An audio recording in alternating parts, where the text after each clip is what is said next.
So I wanted to do a video here that I find to be extremely pressing, extremely important, because I simply don't know how many more videos I'm going to be able to post and whether or not. So my self-service is done today.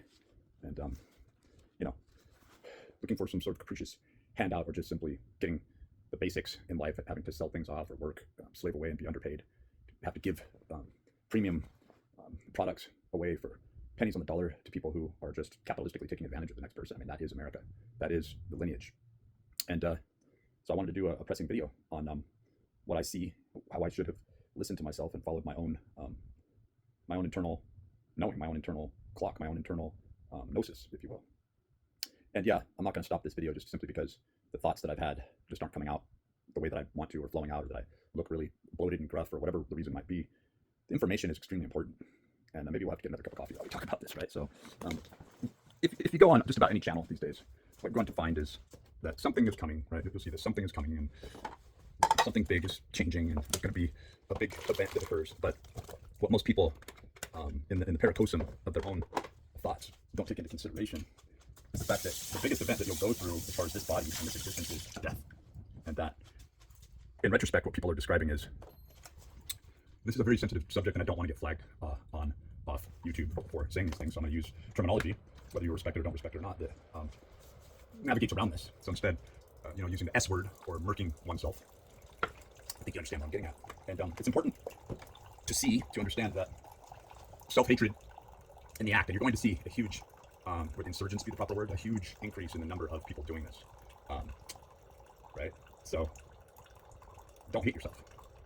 Don't hate yourself when you're finally going through with the act, and even more so since you don't have any experience at this, because to have experience at this means that one was, let's use the term successful, there's no return trip, at least not in the same body. And so ideas, concepts, fantasies regarding flat time, time travel, all the things that could be postulated, they don't eclipse or reduce the notion, the intensity of the fact that will be the biggest event that's facing many people, and it's happening right now. It's not tomorrow. And so I think about the men that I brought into this world, two great men, my two sons, Antonio and Colin. And I think about it and I'm going, in the past it was wars, and that was, this dramatic, fatalistic outcome. And nowadays, we're being forced to actually take ourselves out. And that is the reality of the situation. And I just think it's extremely important to have yourself in the right state of mind when you're approaching this, that you went through all the self-hatred in life. You came to a place where you even attempted a treaties with yourself. You got burned out on all the ideation of, the emu dystopic aspects of self-annihilation. And you want to live. And the irony here is that many of us have never lived, never will live, never will be given the chance to actually live. It is the selfish, self-consumed people that are essentially very surface, very superficial, despite whether or not they act like they are complex or multifarious in their thoughts and details, right? They are people, you have to admit, that have supplicated from the beginning to really capitulated to the notion of, well, I have to take things in stride because I have to think about myself. I have to think about my life. I have to think about preservation. And so conceptually, there's people who are coming to a precipice or a cathartic junction point. And we, at the end of the day, the emotions are gone, the will is there, and you see what the world is trying to make you into, what it insists that you are. And there's no way that you can conceivably or inconceivably or in any other way exist where you're being portrayed and forced to be something that you inherently know you're not. Spiritually, mentally, physically, you're just not allowed to develop. And this is existent in more places than you think. More places than you'd be comfortable even knowing. Am I going to say it's the majority of people? No, I don't know. I don't know anything. But what I do know is the place that I've come to where, no, I haven't ceased to live. No, I haven't, in the end here, if there ever is an end, come to a final moment where I just hate myself. I hate the falsity. I hate the position that I've been put in. And I hate the fact that right now I have to actually make a video saying, look, sons, look, people of Earth, look, people stuck in this dimension, whatever that may mean at the time, and I'm talking to the real people, is that you may, and you will, I think that it's inevitable. So there's this idea that some capricious moment's going to come where this 3i Atlas, I mean, there's always something. It's going to come and there's going to be a revolution, and everybody's going to be singing Kumbaya, and they're going to have to come to Jesus moment and face the truth. But the truth is that people are dying every single day. Atrocities are being committed all the time. It's always been this way. And to come to a point where you say, oh, this is always going to happen, we don't know that.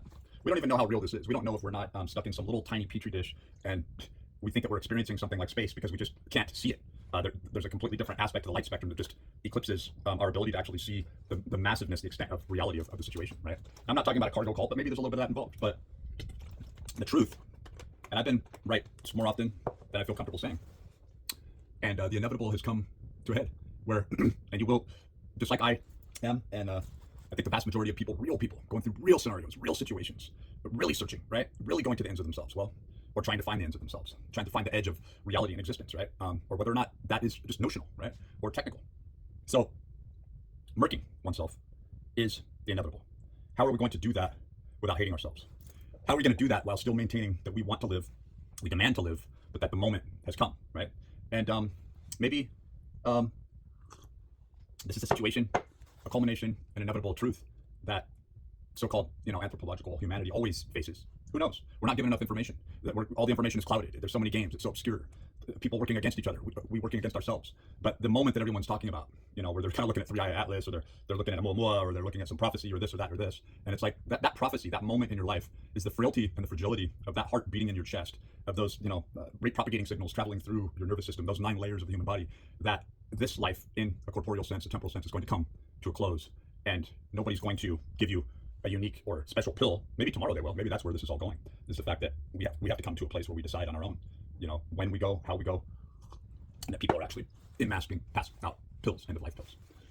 So I don't think that what I'm stating here is a depressing aspect. In fact, this may be the only escape. I'm not trying to create some suicide cult that tells people to do this. I'm saying just the opposite, where people need to become the best version of themselves, as positive as they can, but the effort of trying to add on arms or wings or existential aspects to a self, you need to get over that.